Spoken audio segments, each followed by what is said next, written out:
Hi, I'm Carla Butorac, and welcome to my webinar on the culture of Down syndrome.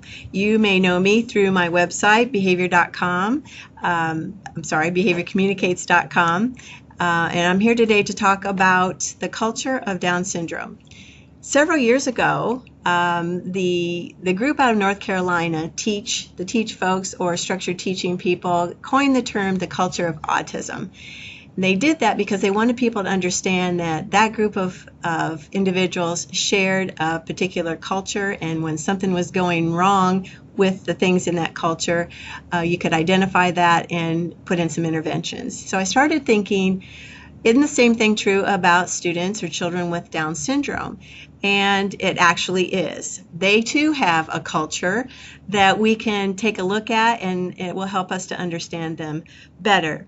So the big picture, I want everyone to know that there are many individuals out there who have Down syndrome, but they can lead very independent lives. They hold down jobs. They live independently. In fact, I have a friend whose daughter, her name is Angie Kane. She lives at the village of Marici, and she is a young adult in her early 30s that has been living independently for over 3 years, very successfully. She has jobs, and she also does some volunteer work, and we're all very proud of her and very excited that she has this opportunity. There are students also, of course, with Down syndrome that have lower cognitive skills, but we want them to function as best they can as independently as they can as possible. So I think if we understand what their challenges are and what their strengths are, we can help them do that better. So one thing to remember is children with Down syndrome will develop skills throughout their lives, and so we don't want to stop educating them. We don't want to stop their progress. So do they have a culture? Yes. And there are 4 areas that I want to highlight that have both challenges and strengths. And the first one is cognitive challenges. So we need to understand that one of those challenges is they have poor use of acquired skills. They have trouble generalizing from one situation to another. So knowing that that's a challenge, we can help them translate information from one situation to another. They also have poor categorization skills, and we can use things like graphic organizers to help them see what categories things go into. And one resource that you might want to be aware of is a book called Teach Me Language. It is full of information that is very visual, that can show students how things are categorized, how things are organized, so that they can learn that language and learn how to associate things with each other. Another situation that's in the cognitive category is our kiddos with Down syndrome have poor short-term auditory memory skills. You and I have about 7 channels that we can use to put things into short-term memory, like 7 numbers for a phone number, let's say, and they even divide that up for us with a hyphen. So we can remember about 7 things at once that we can put into short-term memory and recall it. However, our kids with Down syndrome have less than we do. They have maybe 2 or 3 channels or slots for them to be able to remember and then put that into short-term memory. So knowing that, we want to make sure that we're offering them information, a little bit new information at a time. So for instance, if you are doing some vocabulary development, you want to make sure that if you know that your student say has 5 vocabulary words, you want to make sure that you add maybe 2 new words to the words they already know, so then they can put those in their short-term memory and get that repetition going, so that they can have those 7 words then committed to memory. if we overwhelm our kids with too much new information, first of all, they're not going to have enough slots to remember, and second of all, they're going to get frustrated and shut down. When you see a student with DS shut down, you know their head goes down or they start to have behaviors. So we can keep that in mind, that only one or two new pieces of information at a time. Also, they're concrete thinkers, and they have problems with those abstract thoughts. And so you just need to remember here that we need to be very, very visual. We also need to start with concrete things and then move to much more abstract things. One of the ways that you can do this with a concrete thinker is offer something very visual, very 3D, so that they can see what you're talking about. One example is with that I learned through a book called Comprehension Connections, where the author, Tanny McGregor, actually takes very concrete things when you're teaching students comprehension pieces. She, for example, takes the comprehension abstract piece of schema, and she shows kids what that means. So she takes little pieces of paper, and she has the students write down, or you could take pictures if your students are not, don't read, and she has them write down experiences that they've had in life, like they've been to a pool, they've gone on vacation, they've had pizza, they've done a backyard barbecue, those kinds of experiences. And then she takes a lint roller and rolls up those experiences, and she shows them the lint roller and lets the kids know that that is your schema, that is your life experiences all rolled up into you. So I love the way that she takes something very concrete and then moves it to the abstract. And these are the kinds of things that we need to do for our concrete thinkers. Another thing for you to remember is our students don't understand situational relationships. So they may not understand what other people are thinking or why they're thinking or doing the same things that they're doing. So we can kind of help combat that through some actual situational role playing, like through some scripting. We want to make sure that they understand where other people are coming from. And if you've never heard of the concept of cartooning, I like to do a lot of cartooning with our students to help with that social understanding. And the way that works quickly is you draw, I'm not a very good artist, so I draw stick figures, but I'll draw a stick figure of the child and do a description of what they're doing, what they're saying or what they're doing, whatever that issue is. And then I'll draw another person, and that person will be like a teacher or a peer, and that person will have a thought bubble in their head. So what are they thinking of? What are they thinking of the behavior of the child? And that helps our students understand what's going on in that situation. So if someone is yelling out and the teacher or a peer is thinking, oh, that's rude or that's not nice, then it gives our student with Down syndrome an idea of what other people are thinking and that maybe they should change their behavior. So then you can do a little cartoon of a directive. What do you want the child to do? And whether you want the child to be quiet or say something different, you can give that directive, draw a little picture of that, a little cartoon character. Again, mine are stick figures. And then once the child does something different, then that teacher or peer has a different thought bubble. They are thinking something different. So now you draw the picture of that peer or teacher or parent, and in their thought bubble is something positive because the child now is doing something positive.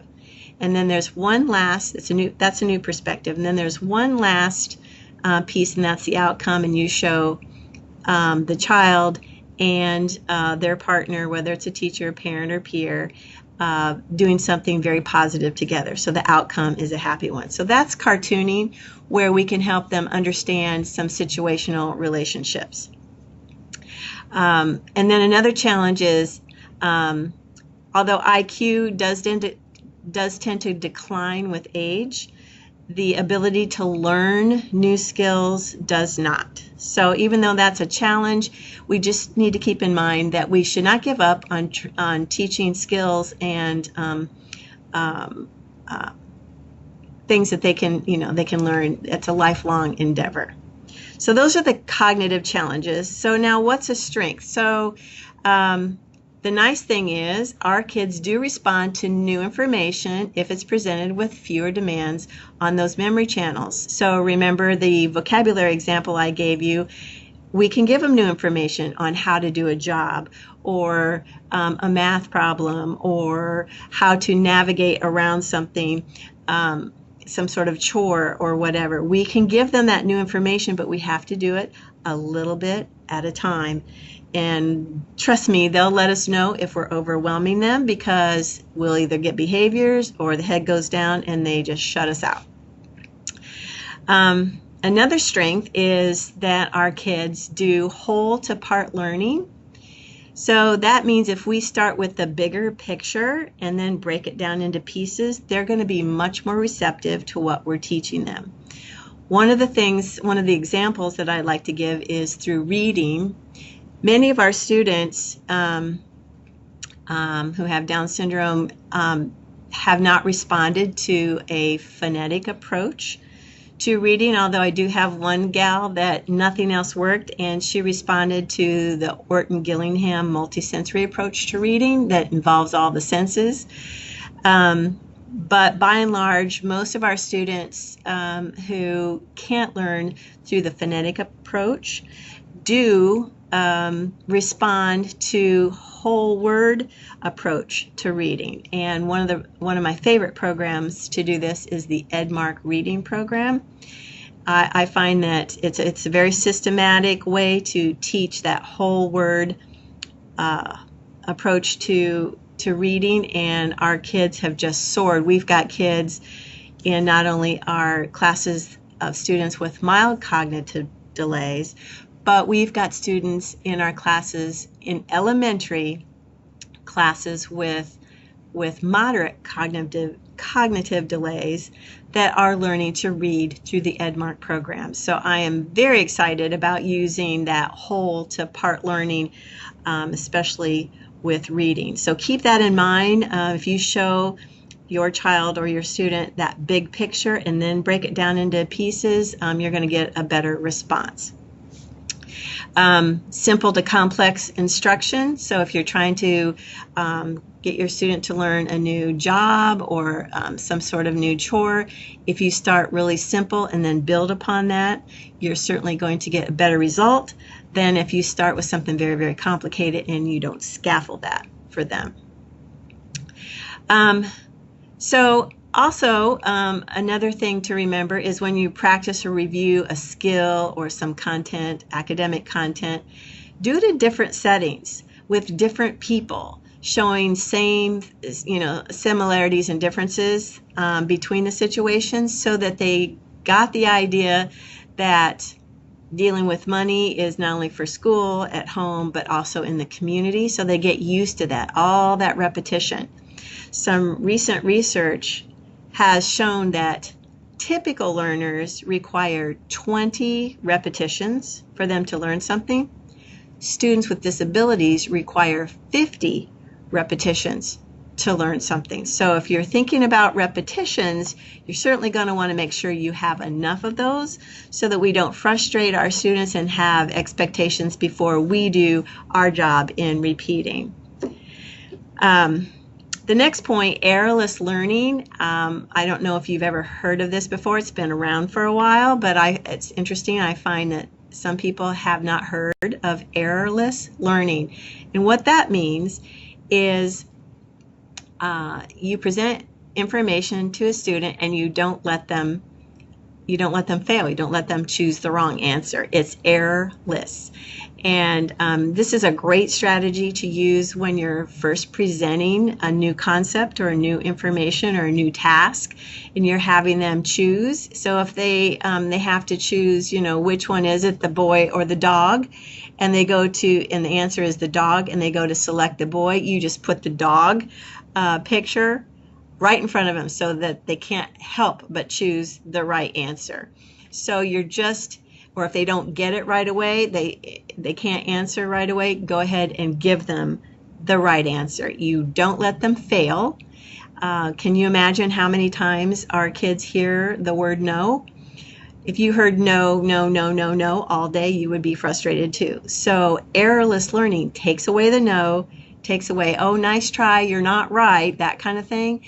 It lets them be successful, successful, successful each and every time. So, so they get that repetition and they get a lot of positive feedback. Speaking of positive feedback, the next point is if you want to get a student with Down syndrome to do what you want them to do, certainly use frequent reinforcement, like 100% even, because you want them to feel successful. They thrive on reinforcement and praise. I mean, who doesn't? But especially this population, they love it, and so it needs to be a top priority. To criticize and to be disappointed and have that teacher face or that parent face and the look is not going to work with these kids, but that reinforcement and that positive feedback is definitely going to be your best option. Another thing that is a huge plus is we like to put a lot of structure in place, and again, going from simple to complex to build, to scaffold those skills and that information. We also like to make sure that the environment is very structured and clear in what is expected as well, and I'm going to get into that in a minute. When things are very concrete, there's going to be more understanding, so be as concrete and clear as you possibly can be, no matter what you're presenting to the student. And when information is organized, students are encouraged to do this kind of thing for themselves, and if something is very clear, they can become more independent, have less anxiety, and be very, very proud of their accomplishment. Also, a good idea as far as some academic information or even on-the-job training, if you can avoid visual clutter, whether it's a worksheet or a workbook or even a workspace, if you can visually unclutter things for our kids, the better. I have seen a student look at a piece of paper set down in front of her, and it was very busy, and she just put her head down on the desk, and immediately when she did that, I said, it's too much. It's too overwhelming. So we cut down the expectation, and she completed the task.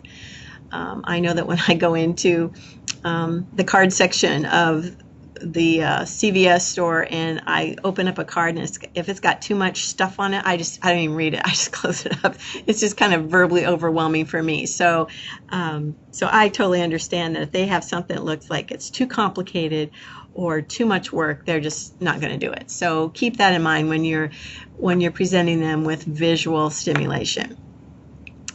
Lots of practice and overlearning. I kind of already mentioned the 20 repetitions for a typical learner and 50 for our students with special needs. And you just can't, sometimes I'd like to say you just can't repeat enough. That repetition, repetition, repetition is wonderful. I think that's why I really appreciate programs like the SRA, Connecting Math Concepts, for instance, and a lot of the SRA programs. They are simply beautifully designed so that there's lots and lots of repetition, and then a new concept is presented. One new concept, and then lots and lots of repetition, and then a new concept. So those kinds of programs work beautifully with our students because they get a lot of reinforcement and a lot of repetition before they're expected to learn something new. So over learning is a good thing. And then, of course, visual strategies. I can't say enough about visual strategies. We process visual images 60,000 times quicker than the written word. So if you're trying to get a student with Down syndrome to process something quickly, you want to use visual supports. So visual supports can be schedules, step-by-step process of how they're going to do something instead of writing things out. If you have a reader, give them those schedules that are visual, pictures. Give them the steps that are pictured. Let them see what's expected and let them process that quickly.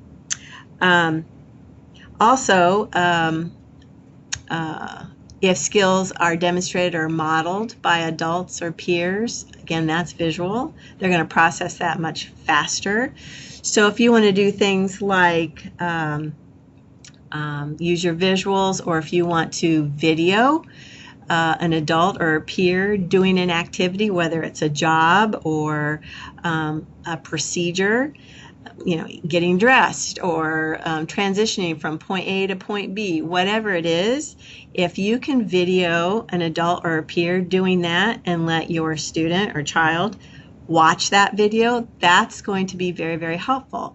And even the best thing is if you can direct your student or child to do what you want them to do and video that so that they're the star of the process, even better. And that's called video self-modeling, and they're actually just watching themselves do the right thing.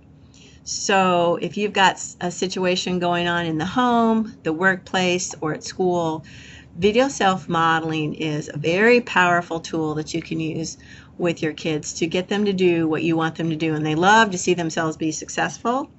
And, it's just a terrific strategy. Another thing that you can do is some pre-teaching and rehearsing skills, vocabulary and social skills. And what I like to do here is I like to remind people that our kids don't really have high-level communication skills. And one of the reasons they don't is they just haven't learned those proper social responses. I mean, I walk through the hallways of our elementary schools, and sometimes the typical students don't even have some basic social skills. Like I'll say good morning and they'll just stare at me. And I'm like, well, when someone says good morning, you're supposed to say good morning. So one of the ways that you can help with this process is give your students some what I call quick social responses. When someone says hello, you say hello. When someone says guess what, you say what. When someone says happy birthday, you say thank you. I mean, it's not rocket science, but if you think about it, our kids don't have those skills. So what do we have to do as parents and educators? We need to scaffold that for them. They don't have it and just say, well, he doesn't know how. Well, he doesn't know how, but we have to build some foundation for that. I actually have a set of 4 pages. It's nothing special, but I call them quick social responses. And if you're interested, you can email me at cjbutorac at yahoo.com, and I will send you a copy of my quick social responses that you can teach your child or student. Beyond those quick social responses, there's what I call foundation scripts. Some of our kids do not know how to have that back and forth conversation that lasts very long. I teach kids that conversations have an anatomy. There's a beginning, a middle, and an end. And they don't have that, what I call foundation script, where you and I have. If we see someone in the hallway, we say, hey, good morning, how are you? I'm fine, thanks, have a good day. That's a script. We've done it a million times. Someone comes to your house, you open the door, say, "Hi, welcome, come on in. Can I take your coat? Would you like a drink?" Everyone's in the kitchen. I can't tell you how many times I've done that script. So, but our kids don't have those foundation scripts, and so you can begin to give them some of those scripts, write them out, practice them, rehearse them, and they can be very basic: greeting someone, entering a conversation, asking about someone's weekend, asking about someone's holiday, that sort of thing. So again, it's our job to scaffold for them, but if we know that these are the things they need, then these are the things that we can do. Another good idea is to have a computer or a tablet for written assignments so that they can see what it is that they need to do, make sure that they understand what the expectation is. Of course, I've already mentioned lavish and be consistent with praise. And we've already talked about learning self-help skills from peers as a model, getting dressed, washing hands, and some of those kinds of things. Either from a peer or that peer modeling. And I kind of already mentioned the possibility of some of our students responding to the Orton-Gillingham multisensory approach to reading decoding, but we can't forget about that multisensory approach to teaching anything model. So if you can give things, when I say multisensory, I mean visual, verbal, tactile, olfactory, so smelling, seeing, hearing, tasting, all of those kinds of things. The more we can do that, the more it's going to be sticky in their brain, and the more they're going to be able to learn that new information. Task analysis is a fancy way of providing a student with step-by-step approach, like first this, then this, next, then this, that sort of thing. It goes from simple to complex, like I mentioned before. So that's a great strategy.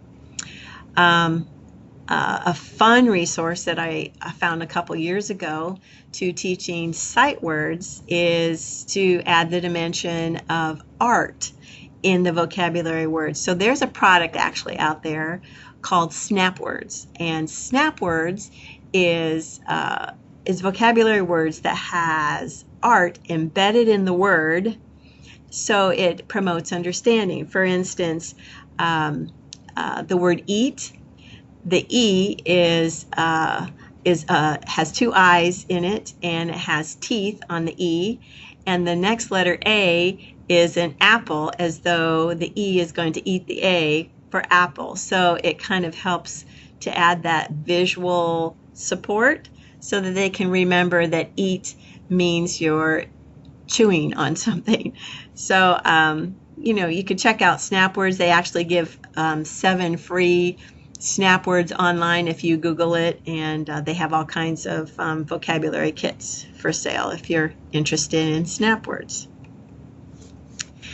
The next challenge that we have is language challenges. This is the second piece of the culture, and obviously our kids have delays in production and comprehension of spoken language. The latest research on language development says that our kids' sweet spot for developing language is ages 3 to 5. Now, if you have a child that's older than that, do not despair, because it doesn't mean that they stop learning. It just means that if we really want to hit language hard, that's the sweet spot to do it. And we need to make sure that we do that. Syntax and semantics, we'll need to work on that, and we can do that through some strategies like a core vocabulary board. When our kids learn language, sometimes they just can't process it, but if you do that visual that processes things 60,000 times faster with a core vocabulary board, you're going to get better results. So it's I think there is an example of that later in the PowerPoint, but I just wanted to point out that it's in color, and it's designed with some, 36 to 48 to 72, it depends on how big your board is. It's color coded with pronouns and verbs and adjectives, and you can actually begin at a very young age, even 3, to talk to the student on that vocabulary board, like I want that. Very basic words that can be put together to get some basic wants and needs met. You talk to them, letting them see you point to the pictures and the words on this board, and then you can do hand over hand on the board. Oh, you want that? Okay, here you go. So they can see the language and connect the language to what it is that they want or need. And that's a great way to help them develop their syntax and semantics. Poor labeling, you can go around and tell them, label things and tell them what things are again and again, so we know that they need repetition, we know they need to label things. But even that core vocabulary board takes away that immediate need to label everything, because all they have to do is say, I want that. That could mean a million things. So that's the cool thing, one of the cool things about a core vocabulary board. So language acquisition does get slower with age, so we want to hit it as early as we can. 3 to 5 is that sweet spot, but if we go beyond that, that's fine. We just want to get that language in there as quickly and as much as possible. Expressive language might mask their receptive skills. Understanding language for our kids often is much higher than expressive language. So again, the quicker we can get them to expressing themselves, whether it's with a core vocabulary board or a voice output device or verbally, we want to do that. Our kids also fall behind their peers when they're asking questions and trying to get clarification and staying on topic. And here again, those scripts that I talked about, where you're writing a 2-person or a 3-person conversation, you can include WH questions and teach them how to ask for clarification. I don't understand. Can you tell me more? And reinforcing them for staying on topic with their peers or with people out in the community, so that they are developing those skills as much as possible. So the strengths, students do respond to the things that I just talked about, the visual supports, the scaffolding, the overteaching, lots and lots of verbal praise. Once we know that we're targeting the right thing with our kids. So the third area of the culture of Down syndrome is executive functioning challenges. That's that organization, that planning. Those are life skills. They need to get to work on time. They need to get to class on time. They need to go from point A to point B. They need to finish a task. They need to finish their jobs, finish their math assignment, finish chores around the house. Those are the kinds of things that we want our kids to do, and that can be a challenge. So our kids are easily distracted and don't have a lot of ongoing attending skills, so we need to keep things interesting and moving. They're inactive learners. They're not typically not the kind of kids that are anxious to learn something new. It's not easy for them, so we need to bring things to them in a little bit different way. Sometimes they have some processing time. The bullet point here, increased latency, just means it might take them a little longer to process. So if you've got a student that has like a 5-second delay in processing, so ask your question or give your direction and then count to 5. If it takes 5 seconds to process, give them that time to process so that they don't get overwhelmed and start with either shutting down or with some behaviors. Often, and I'm sure if you're a parent or a teacher, you know that our students are less motivated and often perceived to be stubborn. And Yeah, that's true. That's been my experience as well. So that's an issue we'll have to deal with. And a lot of times they'll use their behaviors to avoid tasks, and so they can be perceived as, again, stubborn or difficult. So the good news is there's a strength to this. Despite those learning challenges, students with DS continue to learn and develop skills throughout their lives. So we need to keep that in mind. That is a strength, and we want to embrace that. Okay, so the fourth area of the culture is behaviors. So you may already know this, I'm sure, but the level of tiredness or frustration is directly related to their behaviors. So if we've overwhelmed a student, you could have behaviors. If they're frustrated, you're going to have behaviors. And if they're tired, I suppose, or hungry, any of those biological needs not met, you're going to get behaviors. So so the greater the fatigue, the greater the number of severity with their behavior problems. That also goes with frustration and being overwhelmed. Highly recommend that you do not use timeout for non-compliant behaviors, because these kiddos just want to get out of what they're doing, and so when you give them a timeout, bingo, you just gave them, you just reinforced them for acting out. So you don't want to remove the demand. So timeout is not exactly what you want to do. What you want to do is use reinforcers and routines to decrease those behaviors. So you get them in a routine, lots of praise, lots of acknowledgement, lots of reinforcers. That's where you're going to get behavior change, not if you give a timeout. Having specific behavior expectations and have consistent consequences. Certainly, those are very high on the priority list. So if they can see your expectations, check off what they need to do, and be consistent with those kinds of things. I've got a couple strategies for you here in a minute. Those are a high priority. And use visual supports when requests are made, because again, even though you're talking to them verbally, if you support your directions or your expectations visually, that's just going to improve their ability to become compliant. Again, make sure you give them processing time when you make requests, because they're not going to be as quick as their peers. So if they have a 5-second, 10-second processing requirement, give them that time.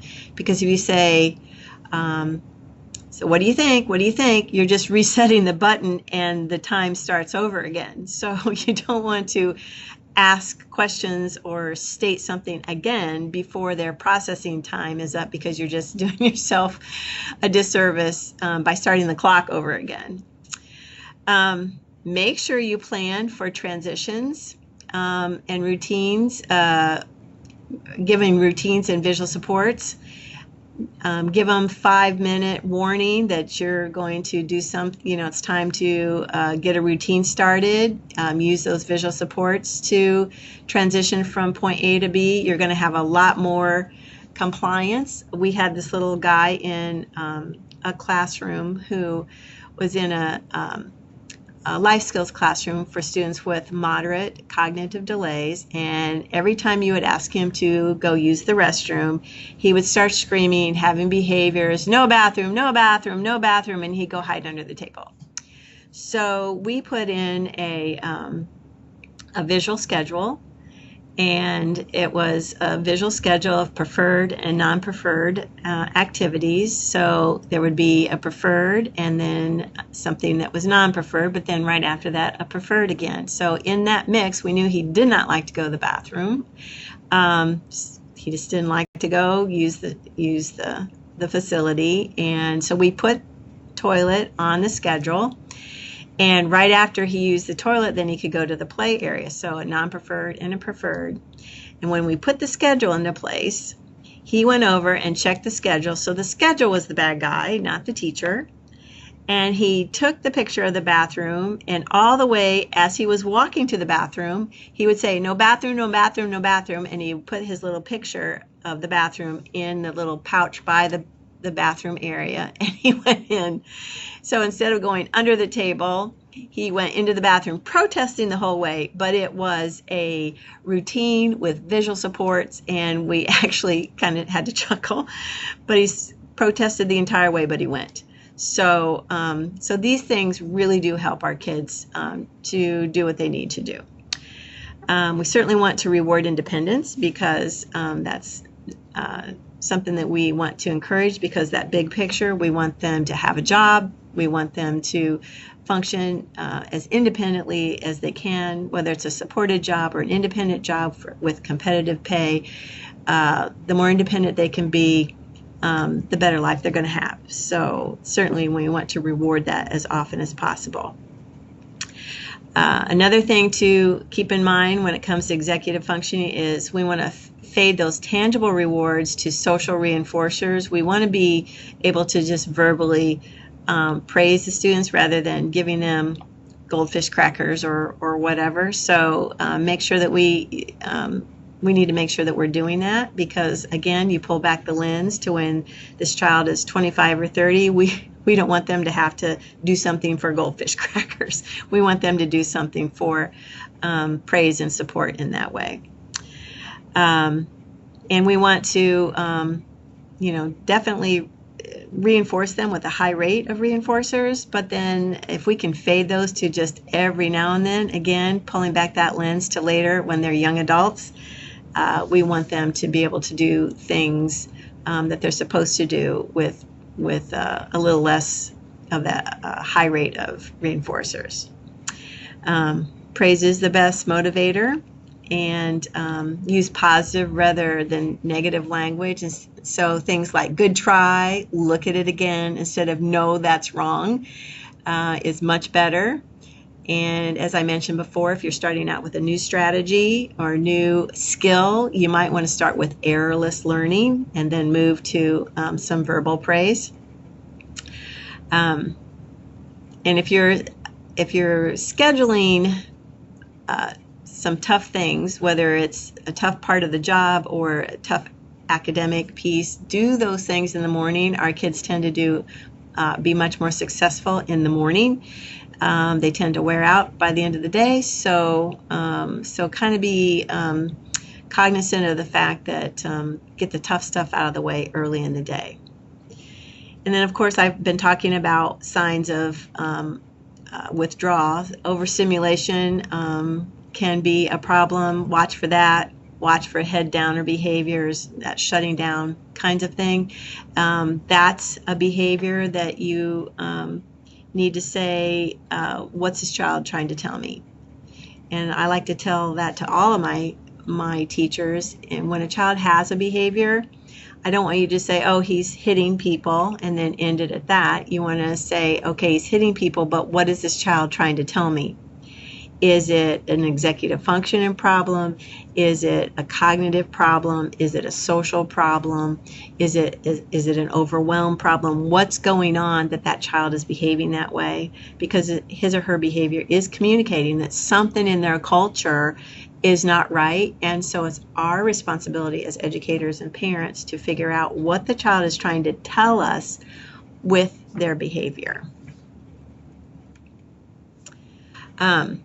Students need to be taught how to ask for a break. You can do that with a "I need a break" card. So you can reduce the stimulation. If they're feeling overwhelmed, teach them to use "I need a break." You can also, if you see that they're on overwhelm, you can offer them a break. You can reduce that stimulation, whether it's visual or auditory. You can change the activity or the location, give them a walking break, have them get a drink of water, take a walk around the hall, those kinds of things. But to teach them how to be independent and ask for a break is really terrific. So I mentioned not giving a student that mom face or that teacher face, but certainly you want to approach that student with a smile and positive energy, because the minute you come up to them and give them that stern look, you're going to have a pile on the floor. I recently had a situation where an assistant was trying to get the student to comply in the nurse's office, and she was very upset with the child, and she had that, teacher look on her face. And so I went in with a big smile and said, "Hey, what's going on? Can I have you stand up?" And he immediately stood up for me, and of course that made the assistant not too happy, but kind of like, okay, I came in with a big smile and got him to do what I wanted him to do. So anyway, I would try that rather than the stern look. Also, make sure you give instructions slowly and clearly using those visuals. I think that's more of what we have been, more of the same of what I've been saying, just to give them that processing time so that we don't overwhelm. Okay, so how are we doing on time? Okay. So I want to show you some pictures now, because you're going to process those 60,000 times faster than just having me talk. But let me give you some examples of some lack of structure and then structure. So if you're in a classroom, or your child has a classroom that's unstructured, and the teacher's having lots of behaviors, you might go in and take a look and see how structured the space is. Maybe you could offer some suggestions, because in this space there's a little circle time to the left and there's a little reading area to the right, but someone that's on the floor in circle time could just crawl right over to the reading area, and the space says there's no barriers. So that could be a problem. I would definitely define the space, and I like to call them rooms within a room. Here's another situation that we encountered. Look at the sand table right next to this computer. This picture was taken in 2008, so you can see the computers were a lot older. But can you imagine a child taking the sand out of the sandbox and just pouring it in the little keys to fill in the trenches of the computer? Because there's nothing in this space that communicates structure, that they have to stay in the sand area or the computer area. So we went in and definitely changed that. This space was in a classroom, 5th, 6th grade classroom, and those 3 tables were set up for the assistants to work with students. Well, the decibel level in this classroom was so high it gave me a headache. And the structure says I can yell, I can talk, I can throw things across the room. And all of those things were happening because the space didn't tell the student anything different. This was the back of the room. The sensory area was spilling out all over, and there were computers to the left that you can't see. So I went in and restructured this classroom, and now the computers were back to back, not side to side. You can't see the sensory area, but it was all contained. And then I made this carousel of independent workspaces for the students, and this structure said I need to sit here, do my work, and I need to do it independently. So this is what the students did. There were instructions in their areas and schedules. You can see on the nearest file cabinet there is a visual schedule, and then there were some tasks involved too. This is where I put some barriers in between where the IAs or the assistants worked with the students. So this kind of said I'm supposed to be paying attention to my instructor and leave everyone else out of it. You can see that it's not contained. It's not for containment, but this structure is definitely for communicating what the child is supposed to do in that space. These are just some early childhood schedules of little bugs and trains that show the student what's coming next on their schedule so they know what to expect. This little schedule was an early childhood visual schedule where the little boy had a new puppy at home, and all I could think about was going home. So we created this schedule where there was a puppy, and every time he did one of his tasks, he got closer and closer to going home, so that he didn't have to say, you know, when can I go home? When can I go home? He could visually see when that was going to happen. These are some pictures of students and their schedules. We gave them a domino and said, go check your schedule. So they went and found their picture, put the domino in the little tray, and then they would choose the very first picture on their schedule, and that picture was used as a transition object to go to that space. So you can see on both of them, they were supposed to go work with teacher, and they took that little icon and went over and put it in a little pouch, and then sat down and worked with teacher. You can see the toilet was the next one, so it was a schedule that showed them where they needed to go and a transition object to get there. This was in a classroom with students with moderate cognitive delays. So here's another visual example of a visual schedule. We would have things to do on the left side, and the one I have actually has Velcro on it. And then when it's all done, the student just moves the picture or the word over to all done. So it's kind of like a little checklist, if you will, but your child can see what's going on. Think about using something like this at home for chores, or a schedule of what's happening at home, or it could even be on a job site, maybe a little more sophisticated than this, but certainly to do and all done. I have a checklist and all I do is check it off, but I have my own checklist. So if I need a checklist, I'm sure other people do too. So it's just an example. So then we have a work system. Once your child or student gets to a place with their schedule, what do they do when they get there?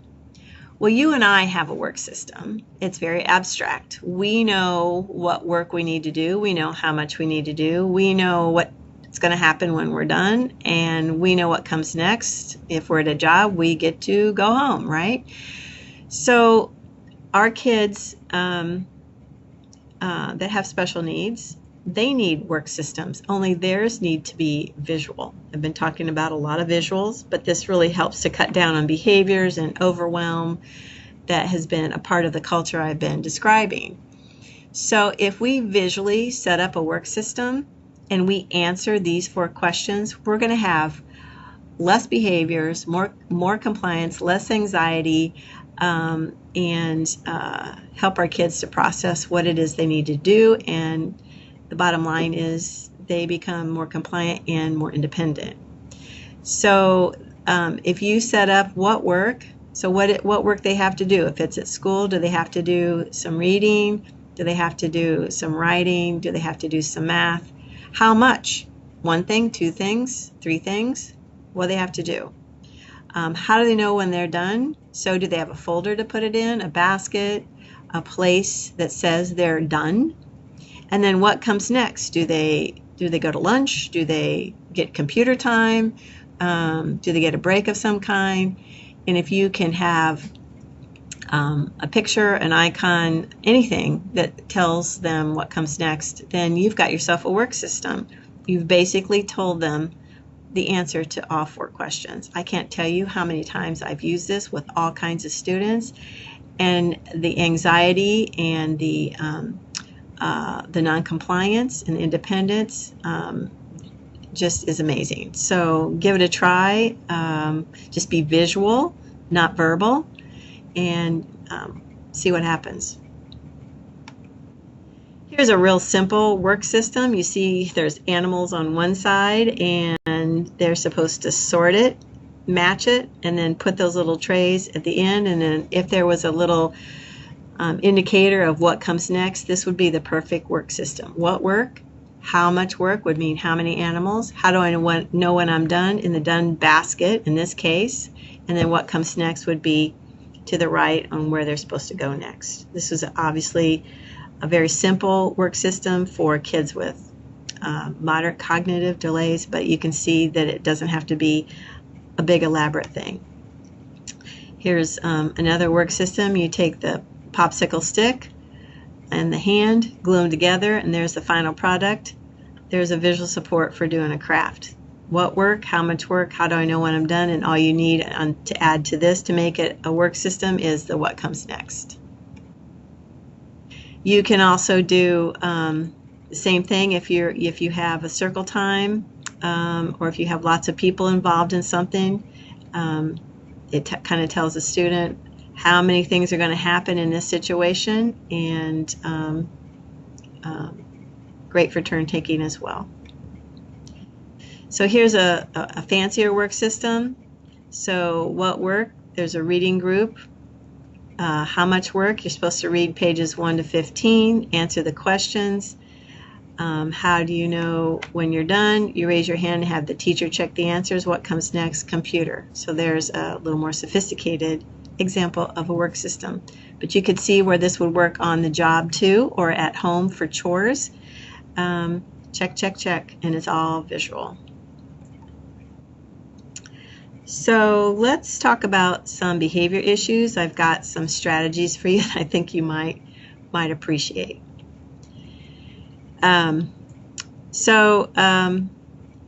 Behavior issues is, there's a lot more to it than meets the eye, which is why I like to tell people behavior communicates, and you need to ask the student, ask yourself what this child is trying to tell me. So it's not really the behavior that's the issue, it's to find out the when and the why of why students do things. And a great resource for you to use is Dr. Ross Green's Lost at School. He likes to talk about, and I love this, he likes to talk about behaviors is not as behaviors, but lagging skills. So what skill does the child not have to be successful? And that's a lagging skill. And once you find out what those skills are, then all you have to do is find out when they happen, because kids with behavior issues don't have those behavior issues all day. They only have a behavior issue when their skill level doesn't meet the demand. So that's like you and me as well. When our skill level doesn't meet the demand, then we have a lagging skill. And have you ever found yourself in a situation where you've never been presented with that situation and you didn't know how to handle it, and you probably handled it not so well? Same thing.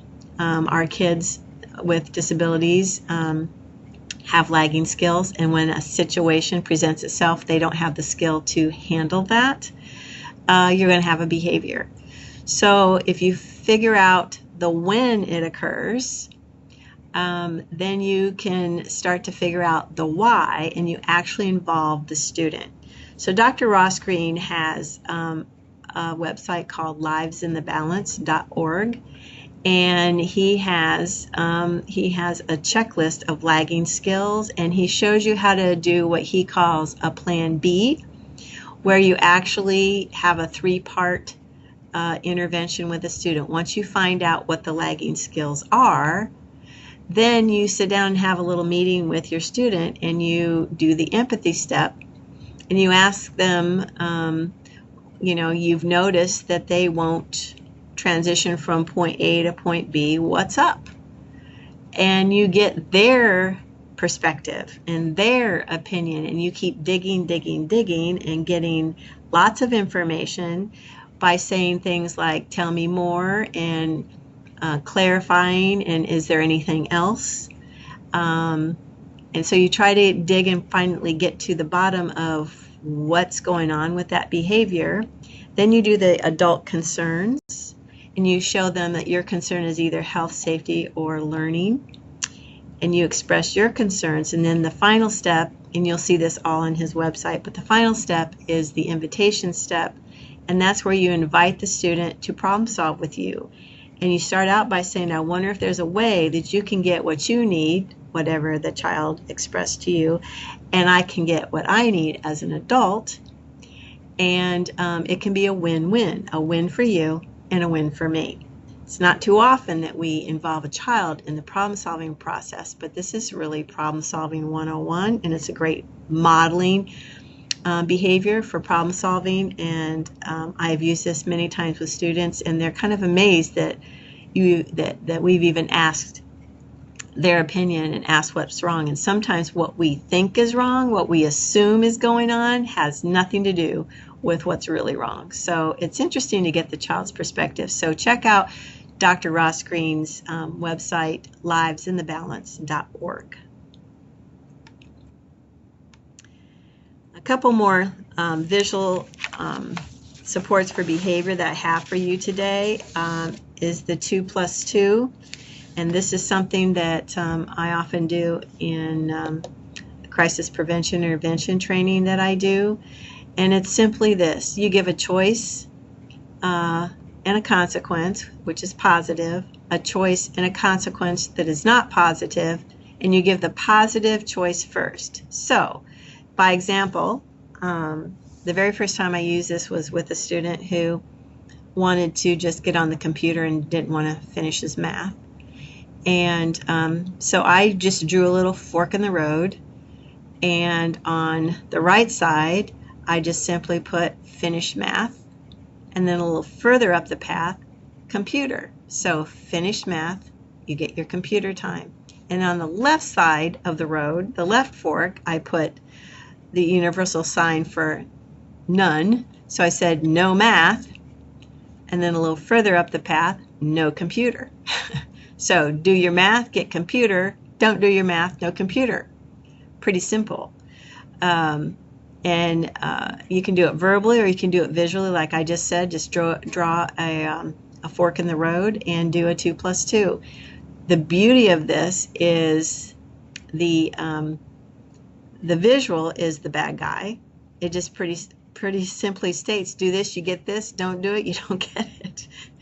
And then they make a choice. So you didn't have to say anything. You just point to the roads if you don't want to, if you don't want to get into a back and forth argument. But it takes the emotion out of it. You can just be calm and just give the choices and let the child choose. It's not you say, okay, fine, you're in timeout or whatever. You give them the choice. Do this, you get this. Don't do it, you don't get it. So it's a very powerful tool, so I'd want to share that with you today. Another visual support, this is called a verbal behavior map by Michelle Garcia Winter. And this is kind of similar to that cartooning that I was describing earlier, expected and unexpected behaviors. So you can either draw pictures or write, laminate this and write on those little boxes. So an example of an expected behavior was, doing a chore. And what do other people think when you do your chore? If it's a parent, great. They have a smile on their face. They're happy. Consequences up, you get to have a popcorn and a movie that night. How you feel about those consequences? Pretty good. It's green for a reason. The bottom is red, and so there's an unexpected behavior. So let's say you're a parent and they don't do their chore or chores. So now what are the feelings of other people? Not happy. So mad mom face, mad dad face. Consequences, no popcorn in a movie. How do you feel about that? Not so good. So they have that visual right in front of them of, if you do the right thing, you get this. If you don't, you get that. And sometimes you can, once you do this a couple of times, you can reduce your language and say, that was an expected behavior, good job. Or that was an unexpected behavior, you know what's going to happen. You don't get what you really want. So it's a nice tool. Token boards, we use a lot of these in the school setting, but you can use these at home. And it doesn't have to be as elementary as this if you have an older child. But what are they working for? And, if they get all of those things finished, check marks or stars or whatever you want to do, once they get 5 or 10 or however many you choose, they can see what they're working for and they can see their progress. Even if you have to preload it, like preload it with 4 tokens, and then all they have to do is one thing, and then they get their reward. You can backward chain and take and then preload it with just 3 things, and then they only have to do 2 things to get their reward, until you've backed up all the way, and you can start from scratch as they build their 5 or 10 tokens to get the reward that they can see. Just be as visual as you can and less verbal if possible. Language is an issue, and sometimes just all that talking and not enough time to process will overwhelm your child. So I tell people sometimes kind of to pretend they're deaf. Do a lot of gestures, pointing as much as you can. And here's a mantra I share with all of my teachers for their students, and that is, if you have to tell, you need to show. Because if you're telling them and they're not doing it, the question you need to ask, remember, is what is their behavior trying to tell me? And they're either on overwhelm or they need us to scaffold. They need us to show them. So if you're going to have to tell, stop telling. Show them. Build that scaffolding for your student or child to be successful. Some gestures and visual reinforcers: thumbs up, clapping, okay, smiley face, stickers, whatever, depending on the age, of course. But those are just some ideas on scaffolding. Another great visual support for your child is what we call the incredible 5-point scale. And if you haven't heard about this, you need to know about it. If you heard about it, you already know it's great. This 5-point scale can be used for so many things. It can be used for feelings of anxiety, frustration, anger. It can be used for selecting friends. It can be used for all kinds of things, and all kinds of emotions, embarrassment, or noise levels. We use these in the classroom for noise levels as well. So like a 1 would be silence, a 2 would be a whisper, etc. 5 would be screaming. And so if you use this for like emotions, let's say anger, 1 would be happy, delighted, excited, that sort of thing. A 2, like I'm feeling good, I'm happy, I'm not ecstatic, but I'm still happy. A 3, like I'm just okay, but something might push me over the edge because I'm starting to get annoyed. So then you can do a little detour. If you get to a 3, you need a detour over here, and then there's a calm down procedure, so that you start to make kids aware of their emotions and how they can combat those and do something about it. So you're scaffolding those skills to self-regulate. I also like to include this little thing about red words. Red words, if you have a little friend who likes to swear and use some of those kinds of things in the school setting or work setting or community, you might want to make a list of those and just call them red words and say, we don't use these at home, we don't use these at school, we don't use these in a community. And then write them all out. Do some cartooning. Let them know what other people think about when you use red words in those situations. And the oops. Sometimes, I remember I said you might need to give some time to transition. Sometimes our kids need a little heads up about what's going on, so you might need to teach them oops or surprise or OMG. And then what's the strategy for that? If there's a change, we need them to know how to handle that change. So you might want to show that in the schedule, that we have a change today, you have a new bus driver, grandma's not coming, there's an oops, and how do you handle an oops or a surprise? None of us like those, but sometimes our kids need a little scaffolding to help them know how to deal with that. Or out of time. You can have, we're all out of time, we can't finish this game, we're all out of time, we can't finish this project, but there's a place for it and we'll get back to it. So you need to teach them how to handle some of those unexpected things that happen in life. If you have some issues at home or at school in turn taking, Again, if you have to tell, you need to show. So you might show with either pictures or names of people. Oh, look, it's Sam's turn, now it's Nathan's turn, now it's Sam's turn. So you can kind of get rid of some of that social inappropriateness if they don't know how to take turns. Also, another mantra I like to share with my teachers is when a child is having a meltdown and they use their body to communicate, I simply say, I'm not going to listen to your body, I'm only going to listen to your words. But then I don't stop there, I give them the words that they may need to use, whether it's on a whiteboard and I give them options or through pictures, but I let them know that, you know, using their body to talk to me worked when they were an infant, but it's not going to work now. And once they understand that you're not going to respond, because they do it because that's how they've gotten responses before. But once they understand that you're not going to respond to that, and you give them a way to get what they want, a core vocabulary board, a voice output device, options written on a whiteboard, whatever it is, once they get it, that they have a way to get what they need, then they can stop using their body to communicate and use their words. And as I mentioned before, I talked about a core vocabulary board. This is an actual picture of one of the core vocabulary boards that we use. So you can see there's pictures and words on here.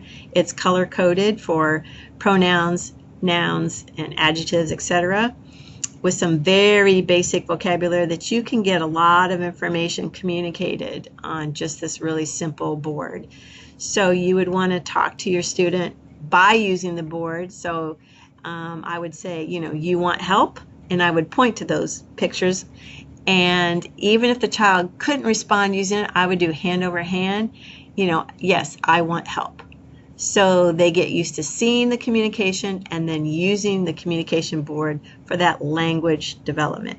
This is another way to scaffold that communication and make it clear of how they can get what they need.